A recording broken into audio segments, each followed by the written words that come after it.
you made it illegal and I had to do it in the dark at night illegally with a pitchfork and there was something with fins, I would go fishing.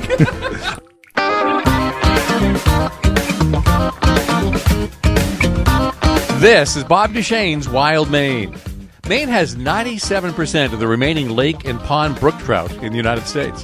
The question is, can we keep it? And that simple question opens up a lot of other questions. Why do we have so many and others don't? What did they do wrong to theirs?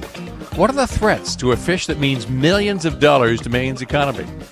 What are we doing that might be just plain stupid? How about these questions? Can you tell the difference between a wild trout and a stock trout that was raised in a hatchery? Of all the trout species, which one tastes best?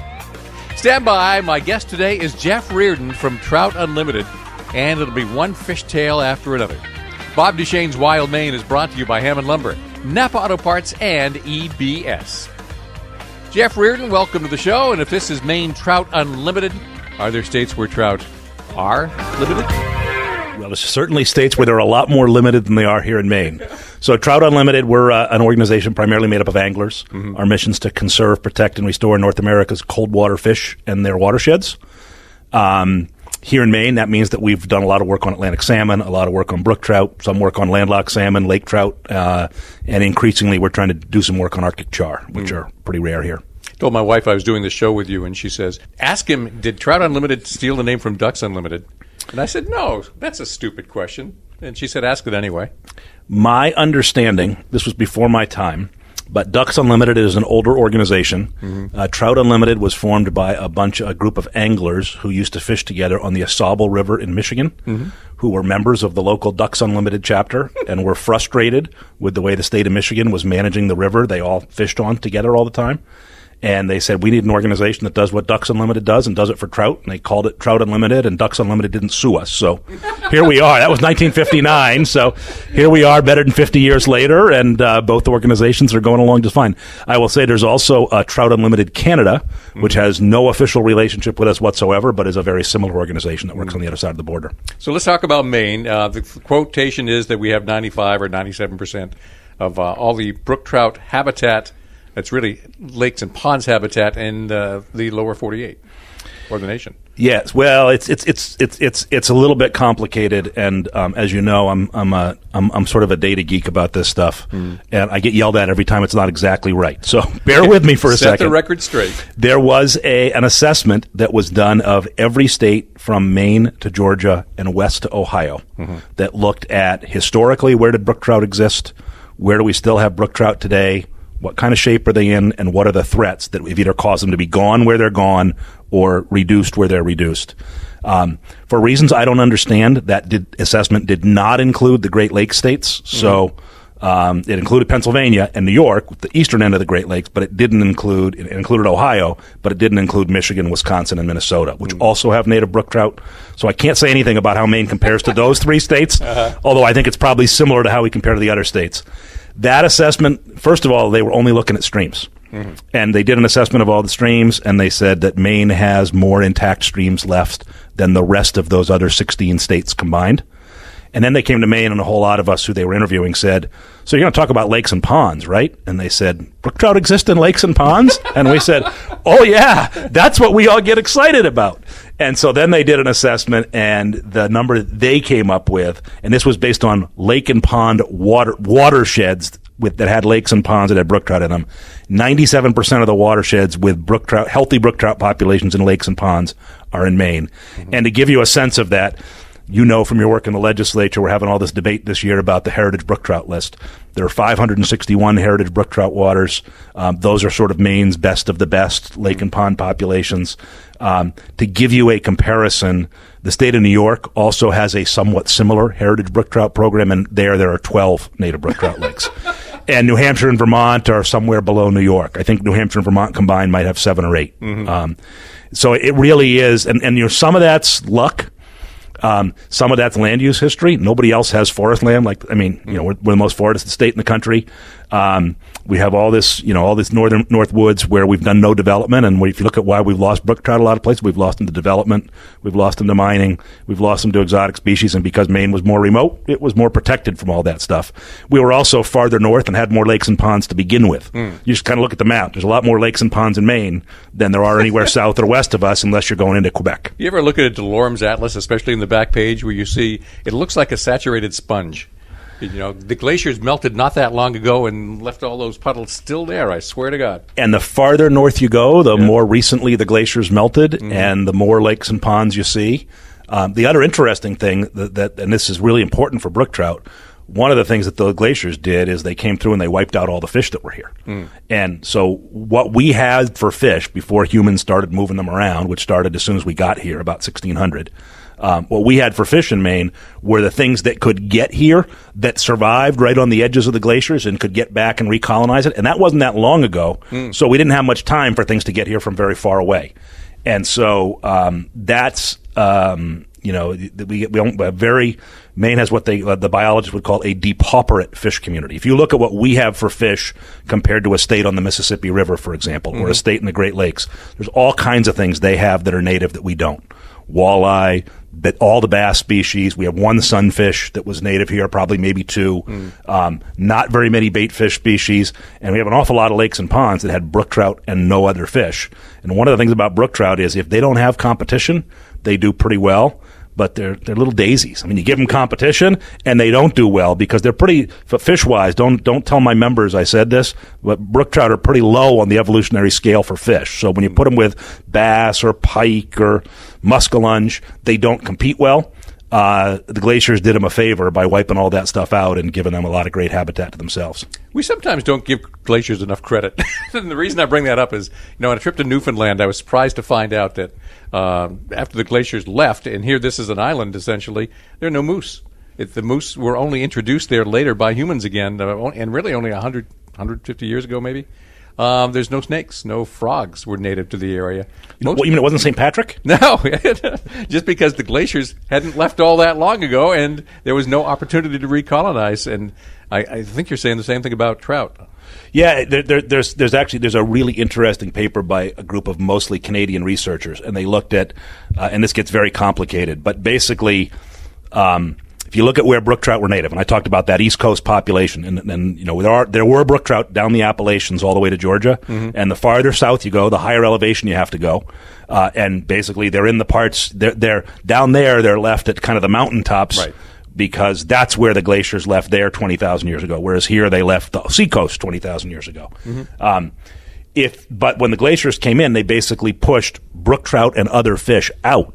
And some of them could tolerate salt water, and they got pushed out. The sea level at that point was a lot lower because all the water's locked up in the ice. So the coast was way out to the east.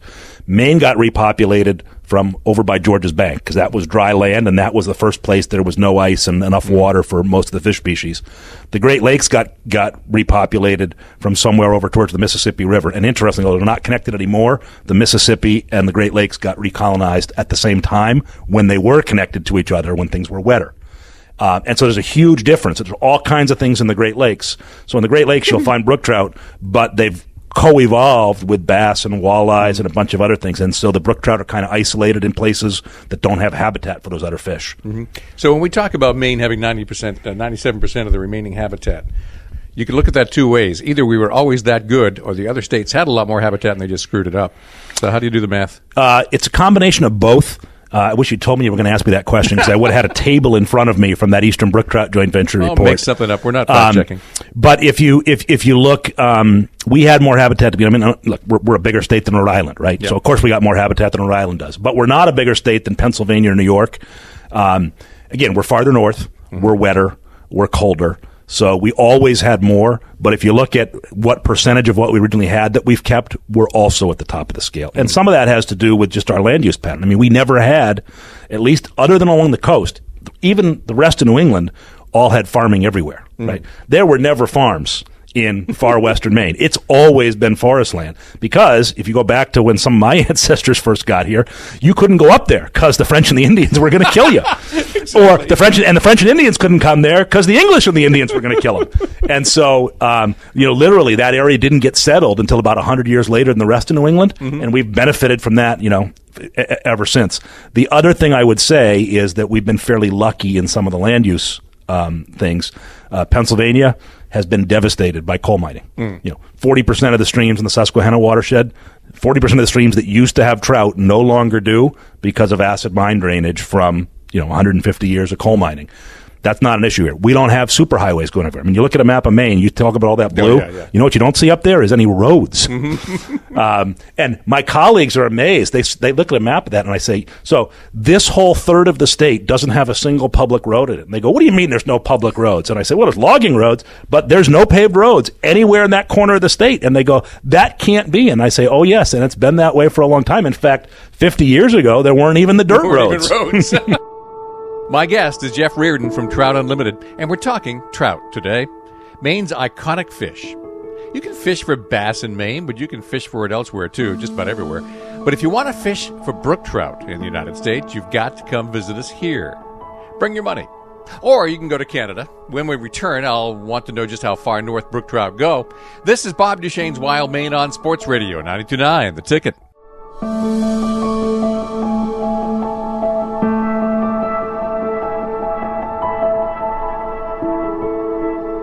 It's Bob Duchesne's Wild Maine on Sports Radio 92.9, The Ticket. We're talking trout today. Most of the remaining brook trout in the United States are right here. It means a lot to our economy, and we'll try to put some numbers on that later. But right now, where are they? How far north did they go? Jeff Reardon from Trout Unlimited is here with me. They certainly get up to Labrador, Jeff, because that's a big fishery. They go to Hudson Bay. They go to Newfoundland and Labrador. The real question is how far west they go, because they get to the Arctic. Up there, they start coexisting with Arctic char and a bunch of other things. I believe they go as far west as like northern Manitoba. But you get west there and you get into some of the fish that are from the Pacific, not the Atlantic. Yeah. And interestingly, if you go in the north side of Europe, some of the fish species meet. So like there are fish that are found all the way across Europe and Asia and over to Alaska. We don't seem to see that with either brook trout or Atlantic salmon. They're restricted just to Atlantic drainage waters. There's none of those species don't span both sides. Arctic char though go all the way around the pole, and they're circle the north end of the globe. And that probably is a glacial throwback too. Well, we have a handful of these char populations left in Maine they're literally called glacial relict populations. The glaciers left them here. They don't even compete all that well with brook trout, although they do coexist with them. And we had, I think, historically, maybe 20 lakes in northern New England. All the ones that are left are here in Maine. There are 14, 12 of which are native, 2 are introduced. And the number is shrinking. We've got a couple of populations that have trouble with invasive fish. Put rainbow smelts in and the char go away. Now, I like the taste of brook trout better than I like the taste of rainbow trout. Which trout is the best? Oh, you're asking me a hard question. Trout Unlimited guy. Do you have a favorite trout? I will tell you, when I go to Yellowstone National Park, which I did last fall, and my wife and I are going again this September. Cutthroat? No, I will not eat a cutthroat because they're native out there, and I'm not allowed to. It's illegal.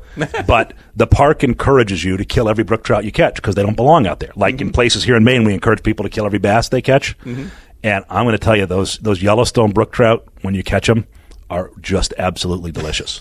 I do eat a few. I mean, look, I've been fishing long enough. I'm a barbless hook catch and release fisherman about 95% of the time. But I catch fish that aren't going to survive, and I know people who will release those because they won't even kill those fish. But if I have a fish that I don't think is going to survive, I do kill it and eat it. And I can't quite say I don't feel guilty about that, but I think I'd feel guiltier knowing it was going to float away dead and I wasn't going to make use of it. Yeah. Now, Trout Unlimited has chapters in Maine, and they do a lot of local stuff. What do they need you for? So we have 5 chapters that run from the Sebago chapter in the Portland area, Kennebec chapter in Augusta Waterville, Mollyochet out in western Maine, Merry Meeting Bay chapter in Lewiston, Auburn, Brunswick, and I'm missing one. Oh, St. George down east down in Camden, Rockport. What I work on two things. One is none of those chapters have any staff. They're 100% volunteer driven. So there are some things that just don't happen if staff don't do them. You know, I'm over here in the legislature a bunch, and I can afford to do that without taking a day off from work. So I spend a fair amount of time doing that in the winter, and I work on really since 2011. I've worked solely on brook trout issues and on two big classes. One is I work very hard trying to identify priority pieces of land for conservation based not solely but primarily on their value as brook trout habitat.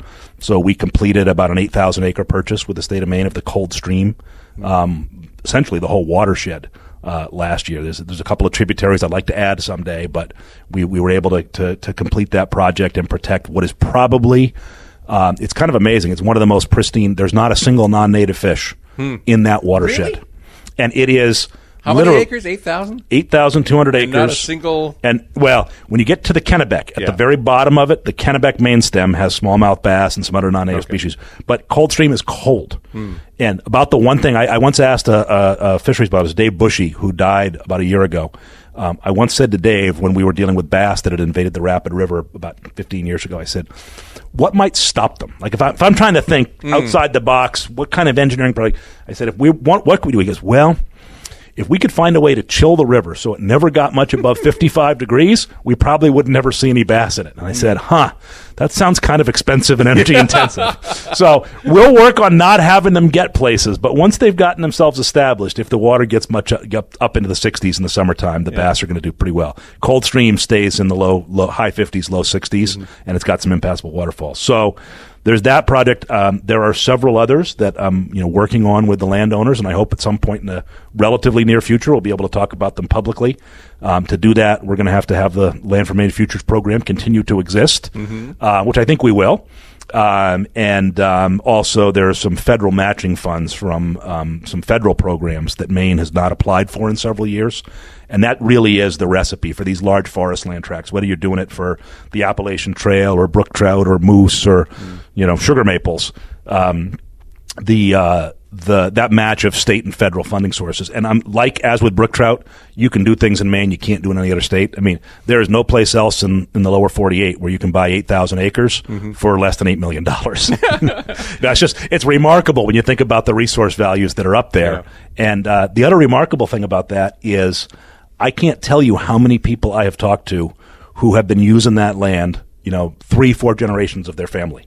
From all over the state. I mean, people have known that particular corner is really special for quite a long time. Again, that's one of the things I'm kind of proudest of. That was a great project to work on with great partners. Oh, I would think so. That was much to be admired there. The other thing that I do a lot of work on is, we literally have a brook trout population that is so good we don't know where all the brook trout are. We still have both streams and lakes in Maine that are unsurveyed, and we don't know if there are brook trout populations there or not. So I do a lot of work where a little bit of coordination by me, combined with a lot of effort by volunteers from Trout Unlimited and from Maine Audubon and from a bunch of other organizations, can help guide the department's effort to do surveys of those waters. We've got we're approaching 400 lakes and ponds the department never had data on that we've had volunteers go out and fish. About half of them, they've said it might be worth having the department go back and take a look at, and about half of those have been surveyed and have brook trout populations confirmed. And we're now trying to figure out, well, what do we do about protecting those? Yeah, good luck with that. That's your job now. We're here. We're over here in the legislature with a pair of bills. You're going to help us do that. Damn. Jeff Reardon is Maine's Trout Unlimited guy. There are a couple of bills in the legislature right now that would protect certain remote trout ponds from the danger of invasive species due to the use of live bait, and also from fish stocking. We'll get to that. But up next, let's get an argument going with bass fishermen. Which is more important to the angling economy? This is Bob Duchesne's Wild Maine on Sports Radio, 92.9 The Ticket.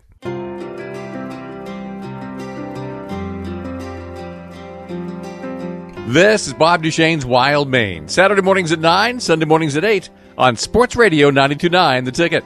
Today's topic, trout. Jeff Reardon from Trout Unlimited is here. We've got most of the remaining brook trout in America right here in Maine, and that's important. But we also have some pretty good bass fishing, and a lot of people like that too. So I'll put it to you, Jeff, bass or trout? Which is more important? Because we do get an argument from bass fishermen. Again, I don't know that. First of all, I'm not sure there's no right answer to that. Yeah, what we like them both. I like chocolate. You like vanilla, right? Yeah. I will say for me, and I'm a lifelong angler who, I would. This is not my line. It's John Gierak, who's a pretty famous fishing writer. If you made it illegal, and I had to do it in the dark at night illegally with a pitchfork, and there was something with fins, I would go fishing. That's just there are very few pictures of me starting about age 2 where I didn't have a fish rod in my hand if a season was open. That's just I'm a fanatic about it. Mm-hmm. I will say I have reached the point, and I was probably 35 or 40. Where I basically stopped having an interest in fishing for things that weren't native to the place I was. Mm-hmm. So I go to Yellowstone, and I talk about I eat brook trout there, and I don't mind killing them there because they're not native.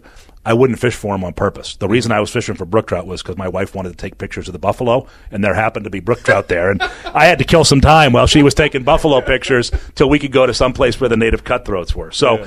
I love fishing for smallmouth bass. I would love to do a canoe trip in the Boundary Waters sometime where smallmouth, they're native. That's kind of the quintessential habitat for them.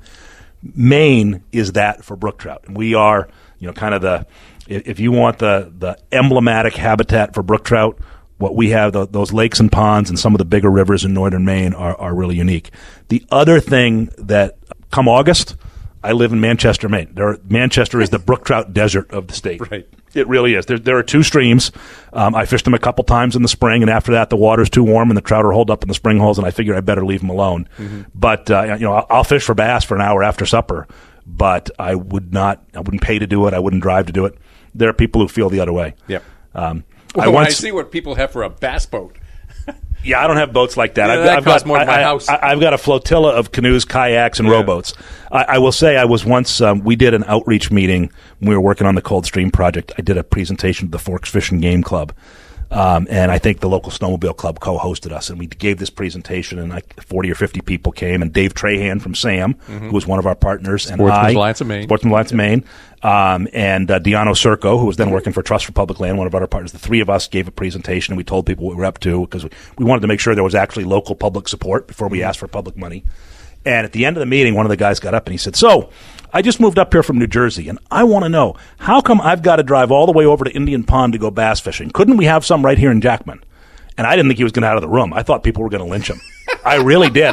There's just that ingrained. It's not in every part of Maine, but when you get in the parts of Maine that still have those great brook trout fisheries, and you start saying, "I want to bring bass here," it's not that those people don't like to fish for bass. A lot of them will drive over to Indian Pond, but they know what they've got with the brook trout resource, and they don't want to lose it. Yeah.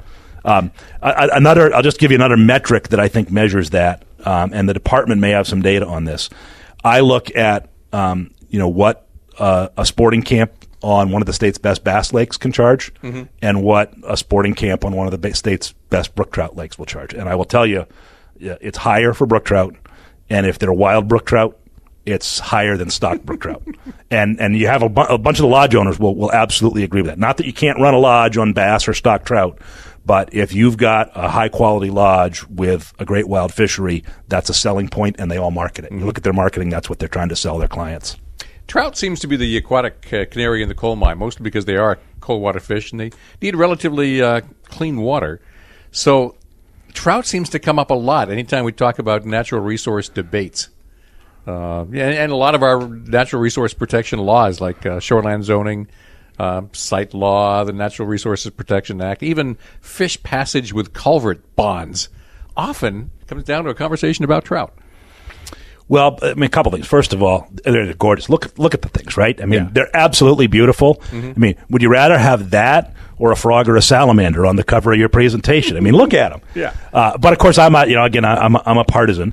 I think there's a couple things. First of all, and that Maine really is one of the last places where pretty much statewide, if you grew up in this state, except for Manchester, Maine, and even there a little bit, you can ride your bike. The kid can ride his bike. Doesn't have to have his driver's license. The kid can ride his bike to a brook someplace. He can catch a brook trout. They're the fish in our backyard, and we all grew up with them. I grew up in Southern Maine, which is the state's other brook trout desert. Yeah. But again, there's one stream in Cape Elizabeth that I think still has wild brook trout. At least it did the last time I fished it, which was about 15 years ago. But that's something that people seek out, and they're incredibly sensitive. If you've lost the brook trout, you can keep an awful lot of function, and with quite a lot of change of bad dissolved oxygen, a little bit of sedimentation, you're not going to lose bass, you're not going to lose pickerel, but you lose brook trout very, very quickly. And so it's a pretty good indicator species that if you're taking care of the brook trout, you're taking care of whatever else is living in the water. And generally, if that's the case, you're taking care of what's living around the water on the shoreline too. Mm-hmm. Invasive species, what eats trout? Everything. Of course, a lot of native species eat trout too. Trout eat trout. Trout eat trout. I've been on a brook trout survey, and there's a 8-inch brook trout with a 4-inch brook trout in its belly. Mm-hmm. That's not all that rare. But again, I don't believe it's predation. Although I'll tell you one thing that eats trout, and it's a slate wiper, is muskellunge. Mm-hmm. We had the province of Quebec, I think in the late 1970s, put muskellunge on the Quebec side, a lake on the Quebec side of the border that drains into the St. John. Yeah. And before that, the St. John was, when I was a kid, we're going to go paddle the St. John someday for the great brook trout fishing in May. And you can't do that anymore because the muskellunge have literally, there are still some brook trout hanging on, but only in habitat the muskellunge can't reach. Yeah. So muskellunge certainly eat brook trout. The bigger challenges, though, seem to be not so much with predation, but with competition. Mm-hmm. So brook trout, for example, eat smelts. I've caught a lot of brook trout on flies tied to imitate smelts. I've caught them on trolled smelts. I've caught them on hardware designed to look like smelts. But smelts aren't native in much of Maine. So in bigger lakes, brook trout will eat smelt. In small ponds, if you introduce smelt, the smelt will both eat juvenile brook trout. Adult smelt will eat emerging brook trout fry. And I think a bigger issue may be that they outcompete them. And in particular, so they eat the other stuff that the trout. Yeah, so the young trout, and and again, this is anecdotal, but I think it's pretty well established, particularly in small, shallow ponds. Mm-hmm. Juvenile brook trout habitat is quite limited because what they need shallow water that's cold enough for them to survive, where they can escape from the big brook trout that are going to eat them, that are hanging out in the deeper water. And unfortunately, that shallow habitat is the best habitat for many of the non-native minnow species. Mm-hmm. And so I believe it's the competition between those introduced minnow species. Golden shiners can be a big problem. Smelts. I'm trying to think of some of the other species that are real. Creek chubs. White suckers, which are not as small, but white suckers. You see, the department's got some great research on projects where they knew the suckers weren't native, so they tried to do sucker removal. And if you put enough effort into it, you can remove enough suckers, and the brook trout population goes up by like an order of magnitude. So population with suckers is 1 pound. Population without suckers is 10 pounds. Unfortunately, as soon as you stop hammering the snot out of the suckers, that reverses again. You can't do it hard enough to get them at zero. Yeah. But with enough effort, you can turn it back to what it used to be, and it's a big difference. Mm-hmm. Going to display my ignorance because I don't know the answer. But brook, brown, rainbow, what trout do we stock in the state? Where do we stock it and why? Good question. Really? Yes. I will say, first of all, there's almost, with a very few exceptions, Arctic char, a couple of lake whitefish projects, we don't do any stocking of trout in the state of Maine for restoration purposes. There is some Atlantic salmon stocking for restoration with a sort of mixed record of success, but it's sort of our last chance. Mm-hmm. But when it comes to so the state stocks a lot of brook trout, a larger number, but still quite a few landlocked salmon. I mean, a smaller number, but still quite a few landlocked salmon. Just in a few select bodies, really. Yeah, well, but pretty widely. And most of those were introduced. Originally we had landlocked salmon in 4 lakes, or maybe 4 lakes and a few connected lakes historically. Mm-hmm. And I think we have them in several hundred now, both wild populations and stocked. And then we stock quite a few rainbow trout and lake trout. Brown trout and lake trout. Very few rainbow trout. And the state kind of experimented with rainbow trout a while ago, didn't stock any of them for a while, and recently has been stocking them. For the most part, And the debate comes in around the waters that aren't in for the most part, but for the most part, that stocking primarily occurs in waters that would not support self-sustaining populations of native fish. Mm-hmm. So if the department is stocking a water, they have made an assessment that it won't support a fishery based on natural reproduction. And so, you can support a fishery. There's a lot of lakes that I know where, for example, smallmouth bass exist. We will never get juvenile brook trout to survive in those waters. Bob Duchesne's Wild Maine is talking trout with Maine's Trout Unlimited guy, Jeff Reardon. We do stock a lot of fish in Maine, yet the real trout enthusiasts prefer the wild native trout. How do you tell the difference? Don't they all look alike? Well, that's the next question, and it turns out there are some pretty easy answers. This is Bob Duchesne's Wild Maine on Sports Radio 92.9 The Ticket. This is Bob Duchesne's Wild Maine on Sports Radio 92.9 The Ticket. Jeff Reardon is Maine's Trout Unlimited guy. We're talking brook trout today. Maine has 97% of the nation's lake and pond brook trout, more or less. We stock a lot of trout, too, but we have maybe 500 bodies of water that are not stocked. Anglers generally agree they like the wild trout better, but Jeff, can you tell them apart? I can tell almost instantly. Mm-hmm. I mean, sometimes if there are some waters that, fish are stocked and they survive many years and you don't catch them till a lot later, but fish that have just come out of the hatchery, I mean, you can tell. The fins around it, you can see in pictures. I remember being with a fish biologist, and we were staying at a guy's camp, and he had this picture of, I don't know, a 7 or 8 pound salmon. He held it up, and he was talking about how he'd caught it in the camp, right in front of his camp on the Rapid River, and the biologist looked at me and he goes, "What do you think of that dorsal fin?" And I said, "Hatchery pig?" And he goes, "You have been paying attention." And it turned out he'd bought an aquaculture fish and tried to pass it off as one he'd caught in front of camp. So we make hundreds of thousands of pounds of fish in this state? Yeah, again, you should have told me you were going to ask that question. I could have brought a table. I don't know. It's we make a lot. We do. There's a number of hatcheries around the state, and they grow. Again, most of the fish that are stocked in Maine in the past, people used to stock a lot of really little dinky fish. Mm-hmm. Most of what's stocked in Maine are what are considered catchables. So, kind of your cookie cutter 8-inch brook trout. Mm. If you're on a brook and you're catching a pile of brook trout all from exactly the same place and they're all exactly the same size, those are almost certainly stocked fish. Because the wild ones will eventually get wise and move away from you. The stocked ones won't. They're waiting for somebody to come by and throw them pellets. Yep. You put your finger on it a moment ago that they have to be a certain size before they're stocked. We talk about how many pounds of fish are produced in the state. And often we'll have debates in the Inland Fisheries and Wildlife Committee about how big they should be. Should we be stocking trophy-size fish or as many fingerlings as we can? Or are we just stocking loon food? So how are these decisions made about what size fish to stock? I'll be honest. I don't pay very much attention. Mm-hmm. Most of the advocacy I do is please don't stock any of the places I really care about. And sort of the places you're going to stock, beyond a few waters near my house that I fish because they're what's near the house, I don't pay all that much attention to it. I think that the real question is the bigger a fish you grow, the more expensive it is. Mm-hmm. Right. So you can grow a lot of little fish and, again, kid's pond where you want to teach a kid to fish and make sure they have some success, and that pond's probably not, those fish aren't going to survive very long. Put a lot of 8, 9, 10-inch trout in it, right? Because the kid doesn't care if he catches a 10-inch trout or a 15-inch trout, and the 15-inch trout would take twice as long to grow and probably cost 3 times as much. Mm-hmm. But it depends. There are states, a lot of states that grow very large fish. Mm. My favorite example, this one killed me. There's a native trout called a golden trout that's native to California, and they're absolutely beautiful. We have nothing like it in the East.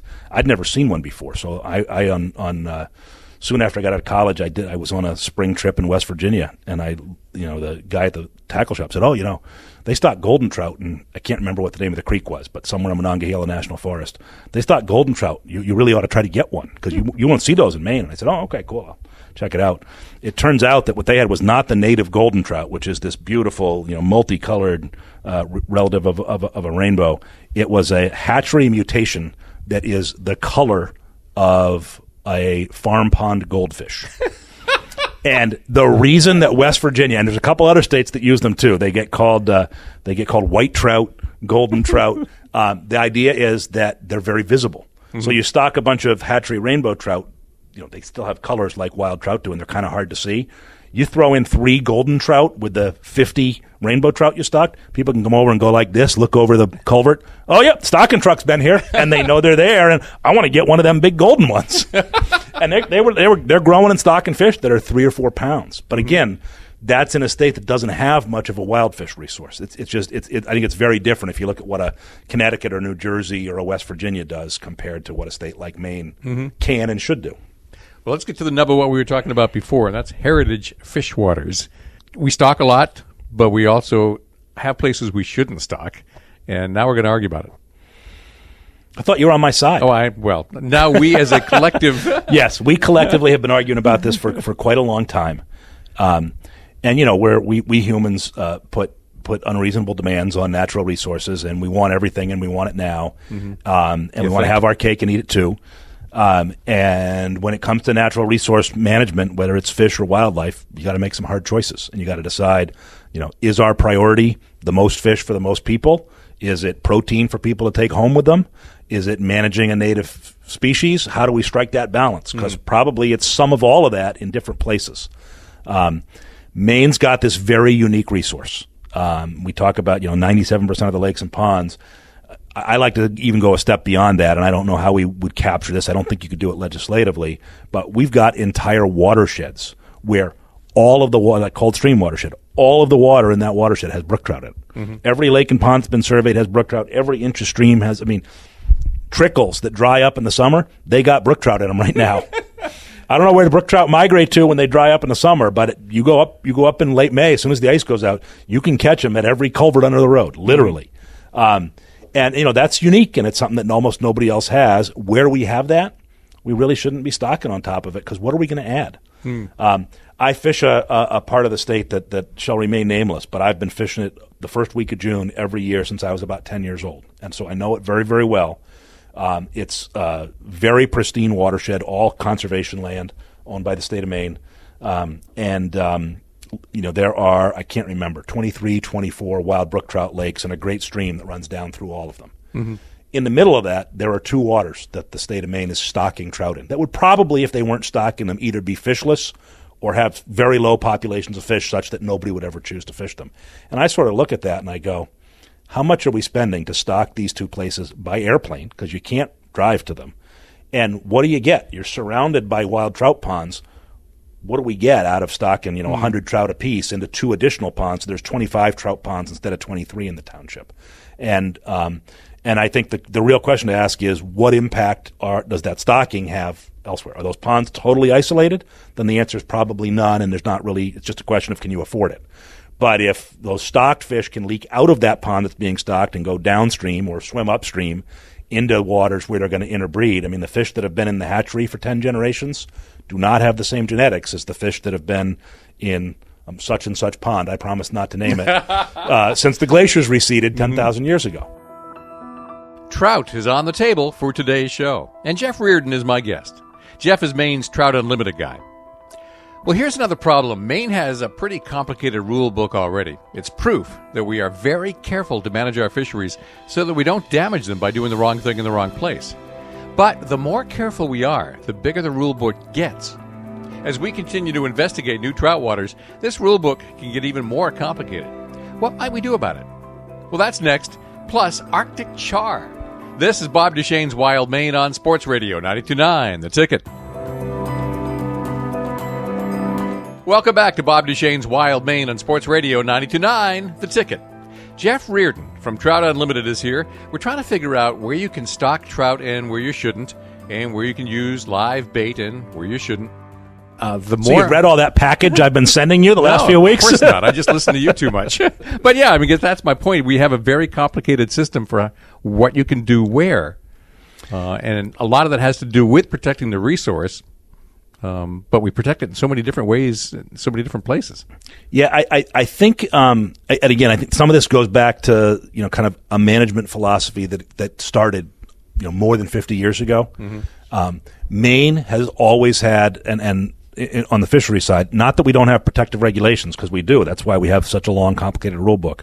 But we've always had a very permissive general law in terms of what you can use for tackle.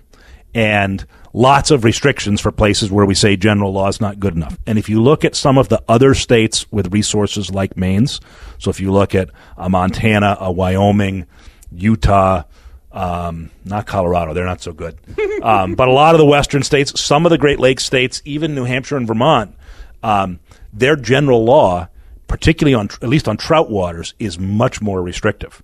So New Hampshire, if it's a trout pond, you cannot use live fish as bait. Almost all their trout ponds are stocked; they're not wild. But even for managing the stocked ponds, if people are using live fish as bait, it causes them management problems, and they've kind of come to a decision. If we've chosen to manage for trout, no live fish as bait. If I'm remembering correctly, the whole western part of Montana, which is where their better native trout resources are, the whole western part, no live fish as bait except in a handful of reservoirs that are so screwed up ecologically that no damage is going to be done down there. They're low elevation; they don't have their good wild trout. But we've had that tradition for a long time. I grew up, I grew up fishing live smelts through the ice for salmon on Sebago Lake, and everybody's had that tradition for a long time. And getting change to happen has been hard. And we've kind of taken the approach of doing that water by water through the heritage list and rule books. And ultimately, I think we ought to take a step back and say, would we be better off, both in terms of everybody understanding the rules, if we said, how about if general law is much more protective, and we then identify the places where you would do no harm by using bait, and those are the ones that you call out for special rules. But that's completely changing the paradigm you manage by. That's big change. Yeah, I'm a Mainer. I'm against all change. But it's definitely worth taking a look at it. And by the way, what you heard me talk about was only about live fish as bait. That is an ecological choice that we're making. If you are using live fish as bait, you will see new species show up. You can look at the data. Even if it's illegal to dump your bucket, I've been in enough canoes that have turned over to know that if I'm canoeing around with full bait buckets, I've had enough 6-year-olds in my boat to know that the bucket just gets dumped sometimes. Bait wriggles off the hook. Some of it may be intentional. There are people, the bass and the pike, and some of those things are being spread around by people on purpose. But I think a lot of the bait fish is inadvertent. And if you're allowing use of live bait fish, I'm not talking about worms. Again, there are some big differences. If you're talking about heavily fished waters where you're managing for fish quality, then dead bait or worms or salmon eggs, because fish swallow them, and you can't release a fish that swallowed the hook because they're bleeding and they tend to die. Mortality differences are big, and where areas with heavy pressure, then you might go up to an artificial lures only or a flies only. But can you use live bait, or are you limited to things that don't affect the ecosystem if they wriggled off the hook, is a big choice, and I think we haven't been conservative enough about it here. Lastly, I guess char, Arctic char or blueback trout. Do you care about that one? We do. We have we made quite a big push. The state has this process called the State Wildlife Action Plan. I think I may be getting the acronym wrong. Close enough. 4 or 5 years ago. We made a fairly significant push to try to get the state to elevate char to what they call a priority 1 species. And we were successful at getting them elevated to that. I frankly think we ought to take a look at either state or federal listing of char. I mean, if you kind of look at the species, it used to be in maybe 20 lakes in New England. It's now in, a dozen, and at least half of those dozen have some real problems that we may not be here. The rule book tells you that legally, if a game warden checks you, Arctic char count as brook trout in your bag limit. And general law is 5 fish, 6 inches. We do have special regulations for no live fish as bait on all of our char waters, except for one, and one that you can't fish at all. But think about that. Here's a species that the state is investing large amounts of money in managing. It's a species of special concern. We're seeing some populations go away because of these illegal introductions or accidental introductions. And you can still go out and catch one, and if it's big enough, they'll give you an award for getting the state record. I compare that. I'm a very serious duck hunter, too, as you know. I compare that, you don't ask me to tell the difference between a char and a brook trout, which is pretty easy. But on the wing, sitting in my duck blind, I'm supposed to tell the difference between a hen Barrow's goldeneye and a hen common goldeneye. I knew you were going there. And I'm going to tell you, with a pair of binoculars and you at my side, I might be able to. I know I can tell the two drakes apart, but on the wing, I probably can't. Yeah, right. And again, we don't kill people if they shoot a barrows by accident. We ask them to report it, but we say, please do everything you can to avoid killing one of these because they're pretty rare and we're worried about them. And I think we ought to be doing the same thing on char. Yeah, I will confess right now as we close the show that on the wing, I couldn't tell the difference, and I'm an expert. I had a very good friend who had me take his son out duck hunting, and the first duck he killed was a Drake barrows. And I had to explain to him what had happened, and we had to go call the warden. It actually turned out the warden did a great job. It was a great experience for him. But again, that's a teachable lesson. And frankly, I think if a kid's first trout out of Debuli Lake is a char, geez, we can't release it. Isn't that too bad? We could treat it the same way. And we wouldn't have to say you can't fish for them because unlike ducks, you can catch and release fish. You can't do that once you've shot a duck. Catch and release does not work so well. Really hard to put them back. And that's a wrap. You might be interested to know that this interview with Jeff Reardon of Trout Unlimited was conducted in my office at the State House. We had just finished a 6-hour hearing on a variety of bills, but the last bill was all about heritage fish waters. The committee is working on the issue now, and it'll make its recommendations to the full legislature very soon. As always, everything is more complicated than it looks. We're dead certain that we don't want to ruin those areas where native brook trout exist by stalking or using live bait, but how you get there from here is not always quite so obvious. Now then, if this show was so good that you have to share it with friends, it's been archived online at 929theticket.com. Just go to my picture and click on it. A new show is in the works for next weekend, Saturday morning at 9, Sunday morning at 8. Bob Duchesne's Wild Maine is brought to you by Hammond Lumber, Napa Auto Parts, and EBS. This is Sports Radio 92.9 The Ticket.